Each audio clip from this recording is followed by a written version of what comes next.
400 new restaurants have opened in Dubai this year. Really? What are they? Let's find out.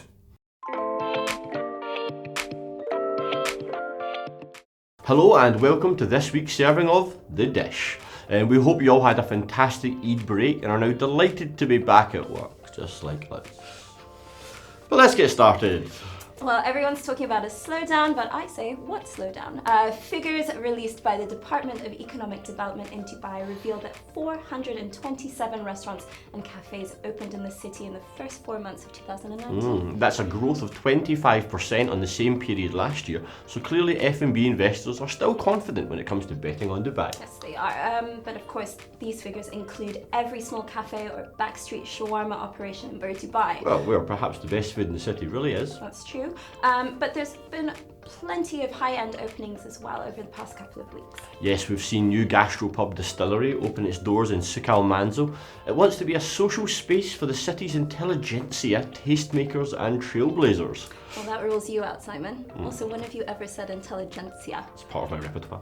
There's also Keiyo Poke and Sushi, which fuses Hawaiian and Japanese food for some lovely healthy dishes. Healthy. That rules you out too.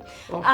Maybe you should try Farsi Cafe, which just opened its second outlet. The Indian concept, famed for its take on molecular gastronomy, has proved popular at City Walk and is now open at Mall of the Emirates. Well, you see that chicken tikka masala was invented in my hometown of Glasgow, so perhaps I could teach them a thing or two. Yes, I'm sure they need your help, Simon. If you're a fan of French patisserie, Who isn't?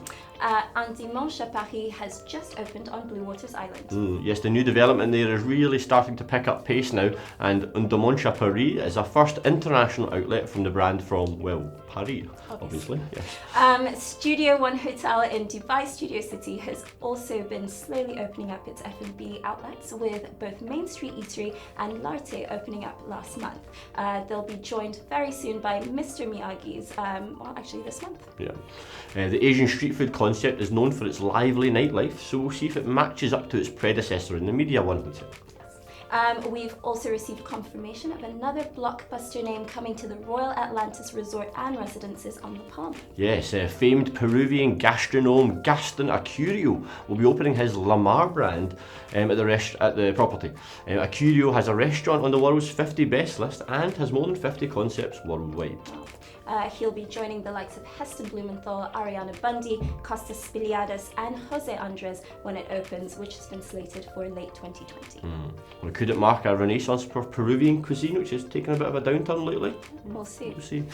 Elsewhere in the region, we saw 500 closures in Tehran during Ramadan. The police there clamped down hard on venues playing music and breaking other Islamic principles during the holy period. Yeah, it's a far cry from Abu Dhabi, where in some malls, restaurants were able to open without screens or curtains for the first time. Each year the UAE gets more and more progressive and rules get a bit more relaxed, so it'll be interesting to see what happens in the years to come. Yes, absolutely. Now we mentioned Eat DXB in the last episode, and we now have a few more details about the initiative, which aims to celebrate and grow Dubai's food scene. Yes, on June 16th and Tom Insurgent Al Qaz will see the first DXB event take place. It'll be a collaborative dinner between students at the International Centre for Culinary Arts and top chefs including Greg Malouf, Liz Stevenson, Mohammed Arfali, Nick and Scott, Tom Arnell and Reef Offman. Yes, and speaking of Reef, we'll have more on his new Japanese kushiyaki concept, which is opening soon next week. Nice Instagram stalking, Simon. That's what I do. Then on June 17th, also at Tom and Serge, there'll be a speaker-led event with talks and discussions from a host of industry figures, food bloggers, and even a poet. Yes, the aim is to promote creativity and shared know-how between different parts of the food ecosystem.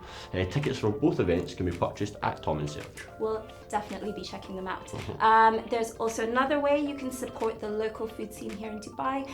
This week, Simon and I checked out a concept from the students over at the Emirates Academy of Hospitality Management. Yeah, it was very interesting. As part of their course, the students create and launch a concept from scratch, then they run it for a full week.